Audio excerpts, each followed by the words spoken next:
What's going on, guys? Zuko back with another Dragonflight video. We're getting used to saying that now. I hope you're all doing very well. Good to see you. Grab your coffee, sit down. Oh god, that's hot. We're going to talk about a Morgan Day interview that Taliesin did. There's been a whole bunch of interviews that have happened in the last week. One with Morgan Day, there was one with Krendor. There's been a bunch that I've been watching. They've all been really good. I think Hazelnutty Games did one as well. They've all, what's great about them, I'm sure this was planned, but they've all talked about different aspects of Dragonflight and what's going to be coming in the game. And so it's really good stuff. I want to just pick through a couple of the highlights for me on this Morgan Day interview with Taliesin. And we're just going to go through it. I have a couple notes here that I want to talk about. There's a lot of philosophical points that are made here, like Blizzard's philosophy with the game moving forward in Dragonflight that is really, really encouraging, and I think we should all pay attention to that kind of stuff. But there are some specifics on dragon riding. There is specifics on some dungeons, so a couple spoilers in the dungeons if you don't want to be spoiled. I'll let you know when we get there. There's some end game content philosophy that we're going to talk about, and then he's going to talk a little bit about how this alpha will be different compared to alphas that they've done in the past. So let's just jump right in. I'm going to jump to different timestamps, and here we go. That's awesome. Thank you. So I've been playing, me and Evie have been playing the alpha for the last couple of days, sort of adventuring. Sorry, this is about dragon riding, his first point. Through the Azure span and playing with Drakthir and dragon riding. Dragon riding at the moment, literally one of the best things that's ever happened to the game. It's even in this kind of early form, it's an absolute triumph. I think it's going to kind of revolutionize kind of minute to minute gameplay in Dragonflight. It's that good. Yeah, it's super fun. I always like to kind of think. Look at how far he goes here. He just keeps flying. You can just it looks like they've designed all the landscapes so that you can just find these pockets where you can just pick up speed and keep going. About how much it changes just your questing experience, right? So much of questing and leveling in World of Warcraft is all right, well, I'm gonna aim towards the quest marker, hit auto run, and just kind of go. Versus dragon riding, a huge part of our goal was to really kind of lean into the joy of motion and create movement around World of Warcraft so much more engaging, and with Dragon Isles, the zones themselves are gigantic. I'm sure you've seen Sorry, I had my Twitch chat thing up there. So this is a really important point from Morgan Day and something that I want to hit on. I've tried a lot of other MMOs in my lifetime, and there's a bunch of, I think in particular the Eastern MMOs that have this auto run functionality, and not just them, but I played a lot of them now, and basically it's you can get a quest in those games, and then you can press a button and your character will literally just auto run to wherever the quest objective is, and then you can do the quest and then just auto run to the quest, the person who you're going to get the reward from.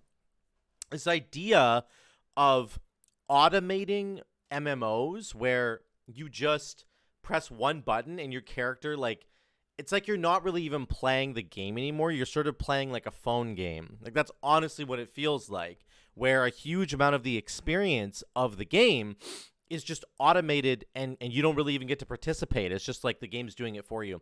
I love that Blizzard has gone the complete opposite direction with arguably some of the most boring aspects of the game, which is travel.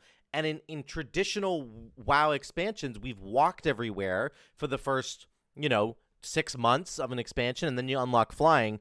They're going the complete opposite direction. They're saying, listen, we're going to give you dragon riding, and it's an active flying experience. It isn't even like normal flying where you just go up in the air and then you can kind of autopilot to wherever you're going. You have to be actively engaged in the process of flying with dragon riding, because you'll be always falling. But you don't have to fall. You can press a button that shoots you up in the air. You can find a pocket of air in a little mountain range, and then if you start traveling down, you pick up momentum. Then you can use that momentum to keep traversing, right? So this idea that Blizzard has gone the complete opposite direction and said, we do not want people just turning off their brains and auto-running to the next quest objective. Instead, we're going to make that boring part of the game one of the most exciting parts of the game, where you can now fly with purpose, and you can jump up, and it can be integrated into your experience. That I'm going to do a quest. I killed 10 things. I collected the meat. Now I have to find my way back to my quest objective person. How am I going to do that? Oh, here's a nice like ridge up here. I'm going to run up to the top of this ridge, then I'm going to dive bomb off of there, and I'm going to fly my way back to where I need to go. Like, that is a really, really good experience for this game. And I'm really glad that Blizzard is not doing kind of like an auto-run functionality, that they're going, in fact, the opposite direction with the game. I think that's just going to be really, really good for the game. Let's skip ahead here to dragon riding. We're going to talk a little bit about dragon riding progression throughout the game. Sort of movement abilities with the drakes, and we've got 3 vigor charges. What is that? That's these down here. Like you can't see them. The end of the first patch. Those are Dragonflight, vigor as we go charges. into sort of 9.1. What state are the drake abilities and efficiency of movement gonna look like? Yeah, so there will absolutely be kind of like a progression of what your dragon riding looks like. Like you mentioned, you are currently looking at it in the Azure Span, and you'll actually be introduced to it in the very first zone, the Forbidden Reach, pretty early on as well. And as you're questing, it won't change too much through the level up experience. It's really at the max level where you'll get to be introduced to some customization options, like a talent tree, essentially, like a specialization tree of what you want to do. And so that's really cool, right? So, and then we knew this, but it's good to know like when this is going to happen. So you're going to get into Dragonflight. We have 10 levels that we have to make up for, right? So you get there and you start at the Forbidden Reach, or not if you're a Drakthir person, and then you'll start at the top left. You kind of work your way around. The second zone is like the Inaran Plains, and then you get to the Azure Reach where they are right now. This is where alpha testing is happening right now. And then there's that final zone in like the top right. So you're going to go through that entire progression system. You're going to level up, and your dragon riding will feel basically the same. Like they were showing, you're going to have 3 vigor charges, yada, yada. They just want you to get used to the system and have fun playing with it. Once you get to max level, there's a talent tree that unlocks, and there's a whole bunch of other stuff that's coming for the game for dragon riding. So they're intentionally keeping this kind of secret right now, which is really, really good. And I think that there's going to just be a lot of extra stuff that unlocks at max level. And really, while we're leveling, the point is to just have fun with the system, which I think is great. Let's go to 7.10. There's talk here about alt philosophy, alt character philosophy. Philosophy that's changed a lot over the course of the last couple years. I'm sure a lot of people have seen with 9.15, we really kind of took a huge step back and kind of revisited what our philosophies there were in terms of alt things and things that were for specific characters. We got to apply those philosophies in most recent update where it was Zereth Mortis and Eternity's End, where there's a whole lot more kind of catch up and early alt friendly mechanics out the gate. So we definitely have talked about that across all of our systems in Dragonflight, and which portions of them will be something that will be account wide versus character specific. For Dragonflight, or sorry, for dragon riding in particular, because it's a mount, mounts are very much so account wide. So a lot of the customization options in terms of the look are very much something that we've talked about being rewarded for your account there. And for the actual abilities themselves, that's something that we're still discussing. And flying around the dragon. So he sort of says there, like, Taliesin was asking, like, is dragon riding account wide? And essentially, I've seen this in a bunch of other interviews, so I just want to make sure that I'm clear about this. The actual abilities that you get will be account wide. While things aren't fully fleshed out yet, if your dragon has learned extra talents or traits, we don't want to force you to relearn those on your alts. We know that many people are going to have 70 alts the first week of the expansion, and the system should be alt friendly for right from the beginning. So that's just a post from somewhere else, but I want to make it really clear that I heard in another interview, I think it was either Krendor's interview or Hazelnutty Gaming, but they talk about Ian himself says that it will be account wide. Everything with dragon riding will be account wide. So just keep that in mind, that even the abilities that you accumulate on your main, those are going to stick with you on your alts as well. So very, very good. It's good to see that their alt philosophy has changed in general. And as Morgan was mentioning, you can see that in Shadowlands right now. It's never been easier to make an alt character in Shadowlands. You can get 60 Renown right away. It's very, very easy to go get you can just make a Unity, which is the second legendary effect. You can literally make a Unity on your alt, a 291 Unity, even if you haven't done the quest chain in Zereth Mortis. As long as your main has done it, you're good to go. All the charges for the creation catalyst, those stack up over time, and those, if you made an alt character right now, there would be like 10 or 15 charges of the creation catalyst, so you can make your tier set bonus right away. So they've definitely gotten a lot better in terms of their philosophy on alt characters, and that's good. That's continuing into Dragonflight, as we can see here, with a system like Dragonriding and other things as well. So it's going to be really good to see that, and I'm happy that they're going in that direction.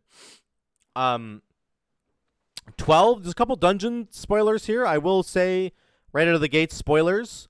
But I mean, this is out in the public now, so, but it's only really a tiny spoiler in terms of the stories behind these different dungeons. Okay, so if you don't want to hear that, you can skip this section. We think we found 2 dungeon entrances, one in the Tuskar village on the south coast, and one up by the Azure, what's it called, the Azure archives. Is there anything you can tell us about those dungeons? Because we actually don't know anything about any of the dungeons so far. Are there any kind of fun bosses that you can tell us about, or sort of moments in those dungeons that you've been working on? So we do have the dungeon journals actually now. I'm not sure if Tally was able to view those at the time, but there's some interesting stuff that Morgan says here that's not in the journal. Yeah, absolutely. So you did. There are two dungeons. Not too dissimilar from what we've seen in past expansions, where there's a level up dungeon that is associated with each zone. The one that you're going to come across in the Azure Span is Brackenhide Hollow.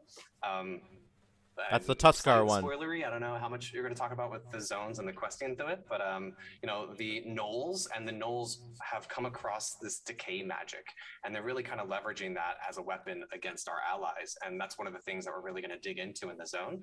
So that will be something that through the level up experience, you'll be introduced to Brackenhide Hollow with the gnolls in there. That's a really, really epic dungeon. That is, you know, we have lots of variety with the dungeons, and just in terms of this is good to hear, the layout or how we develop them, right? There's the more traditional like dungeon that's like hall room, and it feels more linear. Brackenhide Hollow is one that's actually based in the outdoor world. You can actually explore it in the outdoor, or some elements of it in the outdoor world in the Azure Span. So it's very, very open, you know, kind of reminiscent of Wrath of Azure. That was like, holy moly, this zone is really big, and there's lots of options in terms of how you want to kind of traverse through the space. So, that's that will good. be the level up dungeon in the zone.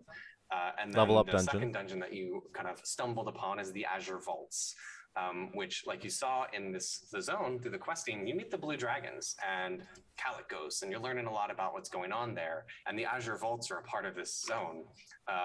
So, you know, sometime around max level, you'll get a message to kind of you know, check out what's going on in there.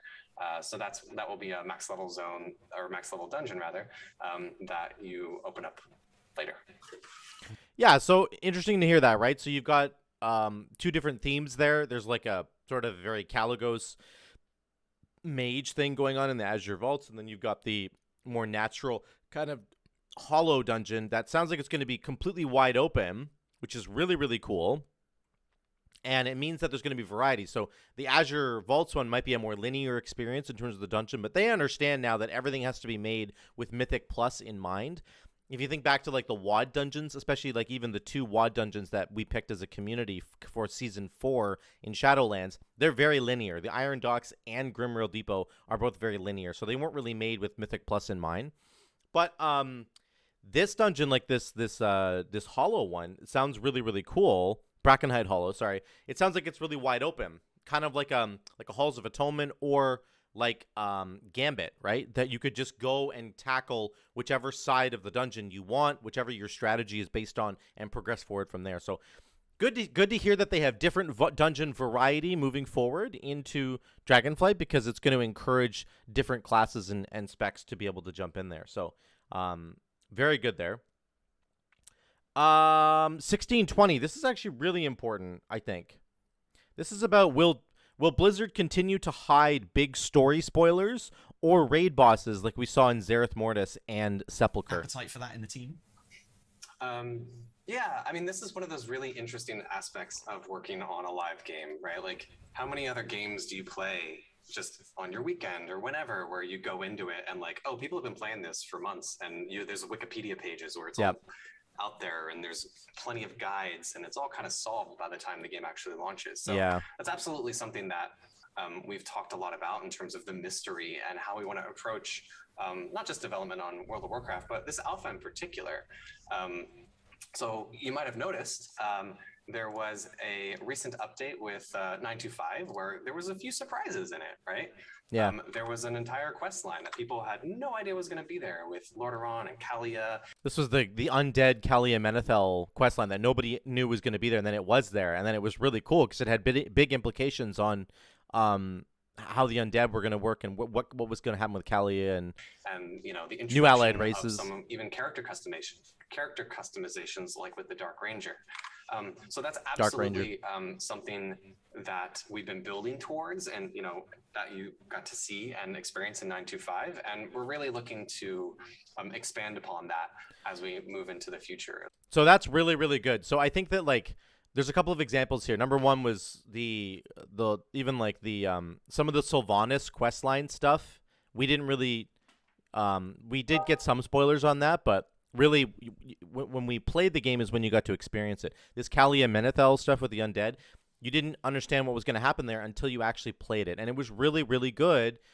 Because this is the kind of stuff that we need to get back to, I think, for World of Warcraft. That it's just like we live in this age where everything is data mined to the nth degree, and it's like you know what's going to happen like 8 months before it's going to happen. And for some things, that's good. Like right now, getting all the talent trees for Dragonflight is a good thing. We want to have those data mined. We want to be able to talk about those things right now and figure out what's good and what's bad and have Blizzard iterate on them. But the story stuff really should stay under wraps, in my opinion, and they did a little bit of that in 9.2.5. Sepulchre are the first ones. The last 3 bosses weren't tested by like the community, which is really, really good, in my opinion. That's Rygalon, Lords of Dread, and the Jailer, and those bosses were all great. Like they needed some tuning when they came out, but that's really normal. They were wonderful boss fights. I like all those fights. So I really hope Blizzard sticks to their guns and just does internal testing on this stuff, internal story testing, and then when it rolls out to us, we get to have that fun and joy of experiencing it for the first time. The reason that so many people are like nostalgic about Classic WoW is because when you played Classic WoW, it was the first time you had ever done any of that stuff. And it's like that whole experience is ruined now for us because of data mining and so on and so forth. So I'm really glad to hear that they're going to continue that trend moving forward into the future because I think that's how the game should be. Let's go to 1935. This is like some open world, end game content philosophy. So some of the open world end game philosophy. Okay. Content. But in terms of, you know, our approach with Dragonflight, you know, philosophically, we're really trying to lean into a lot of kind of the lessons learned through Shadowlands, as well as what we've seen in Zereth Mortis, where, you know, there's less of a, you know, feeling of I need to log in every day to do these things or I'm going to be behind. We really just want to try to move towards the ability to have just a wide range of options. And when you log in, you get to do, you know, whatever activity you might enjoy. Right. So that's really good. And with Dragonflight in particular, I'm sure you have met the fun band of Tuskar in... Sorry.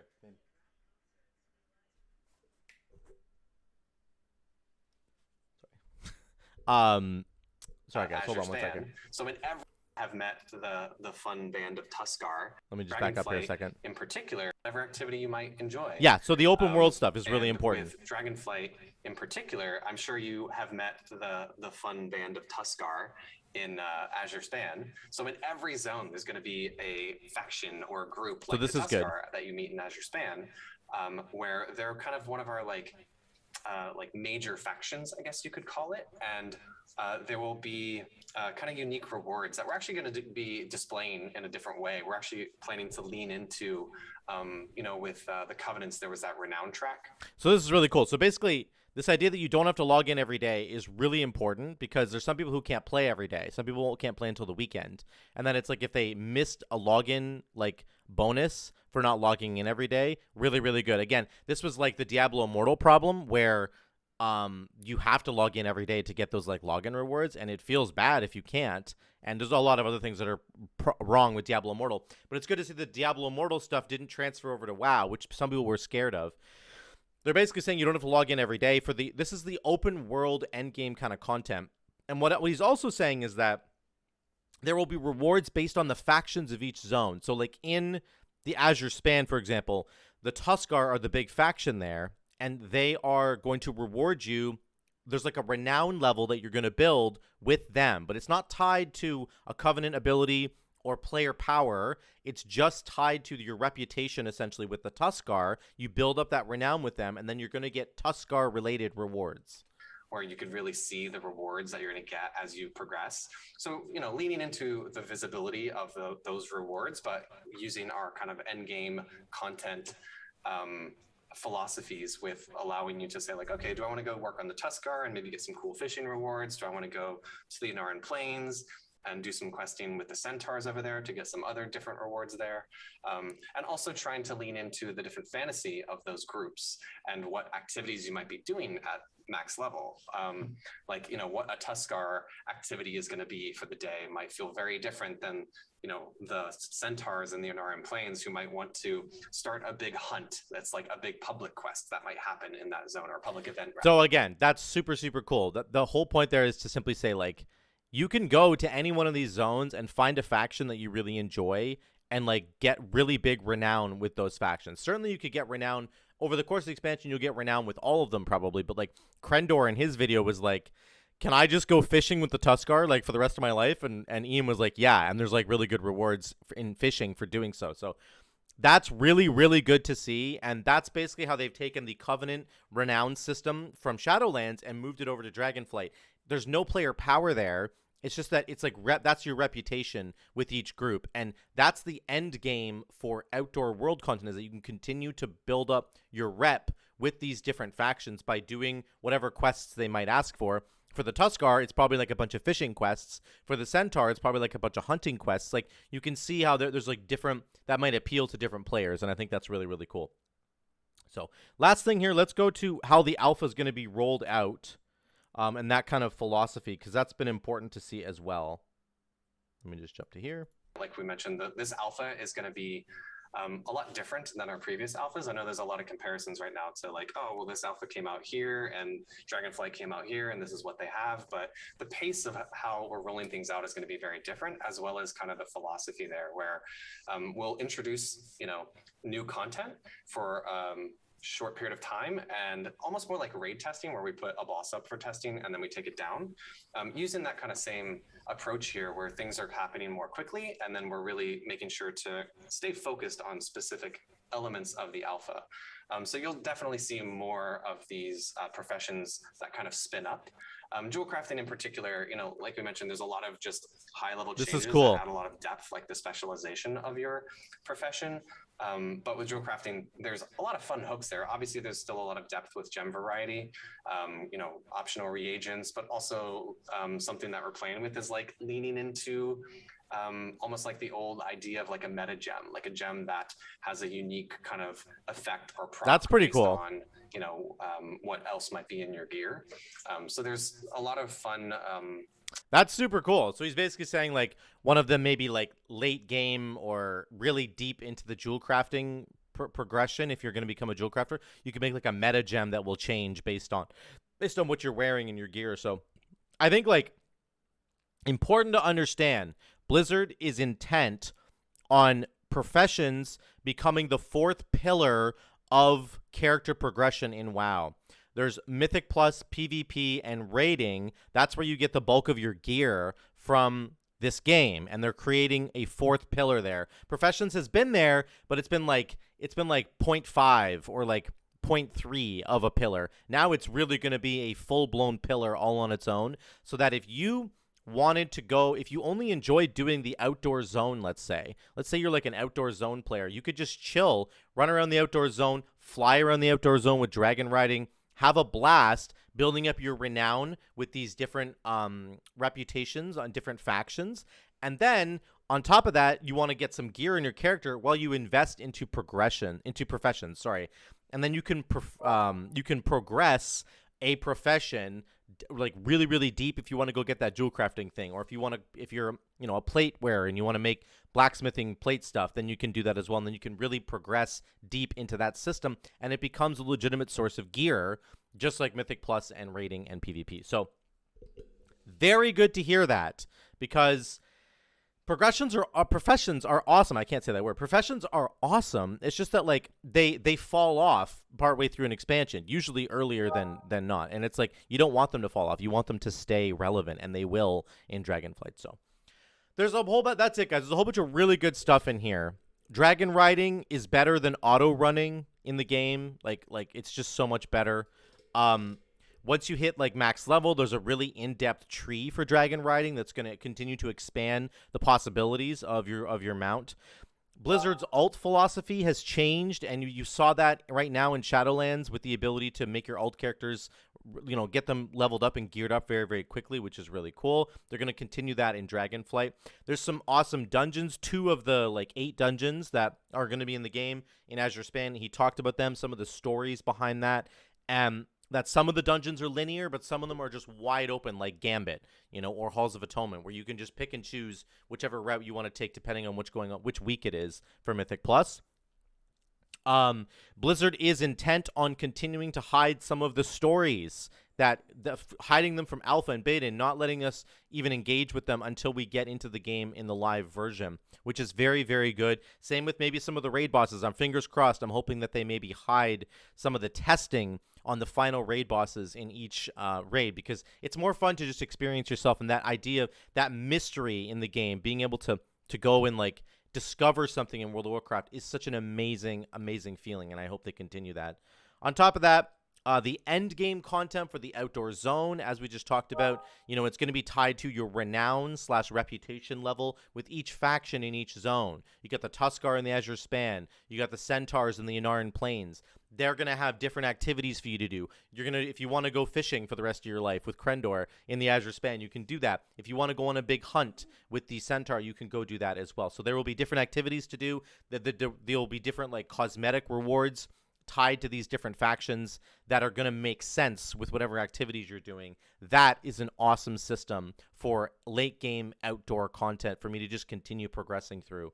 I really, really love that. You don't need to log in every day. Morgan was pretty clear about that the philosophy that they have continued with is to say, listen, we're going to have systems that will just build up over time, and then you can go and get them all done on one day if you can't visit World of Warcraft until like the weekend or something. Finally, the alpha is going to be different in terms of how they roll it out. They're going to roll it out in stages, small batches of content each week that are going to get concentrated feedback from the community, so that they're going to like put it out there for a week. Like right now we have a few talent trees and then the Drakthir evokers, and people are going to give all their feedback on this stuff for this week, and then next week we're going to get a new batch of classes and their talent trees and some new system to look at, maybe more into the professions, and then they're going to pull that off the shelf and bring us something else so that you can give really concentrated feedback for them.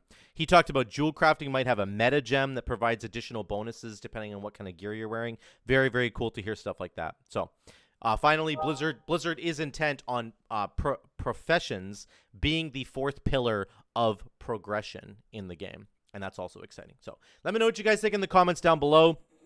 I'm going to be going through some of these interviews that people have done and sort of picking out what I think are the most important points to recognize. That honestly, it's all really good stuff coming from Blizzard. It's good that they're out in the public like this, giving interviews, giving feedback on their website to like all the hunter changes, which we talked about the other day. It's just really, really good, guys. We've been seeing so many positive things from Blizzard with Dragonflight. Clearly, they've been working on it for a long time, and it's looking like it's going to be one of the best expansions maybe that they've ever made. So let me know what you think in the comments down below. Drop a like if you like this video and subscribe if you haven't already. If you want to support the future of what I'm doing here, Patreon is the best way to go for that. There's different rewards that you can get there. So thank you once again, guys. Love you all. I will see you in the next one.